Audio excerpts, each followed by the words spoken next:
अंदर ना आए कोई बंदा भी इधर आ जाके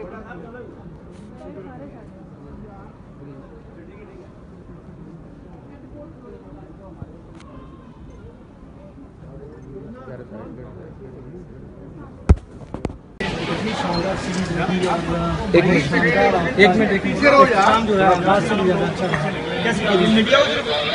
शुक्र लगा जी।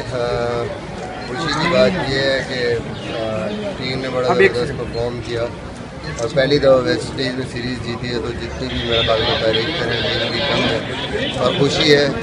ऑब्वियसली मेरी आखिरी सीरीज़ थी और आखिरी मैच था और इतना यादगार मैच मेरे ख्याल में जो हमेशा ज़िंदगी भर याद रहेगा। तो सेटिस्फेक्शन है और काफ़ी हद तक मुतमईन हूँ कि अच्छी सीरीज़ के लिए और काम अच्छा। इस बार अपने पूरे कैरियर में आपने बहुत सारे गोल्स अचीव किए हैं, रिकॉर्ड बुक्स को तहस नहस कर दिया। कोई ऐसी चीज़ जो आप समझते हो अभी कंप्लीट करना बाकी थी?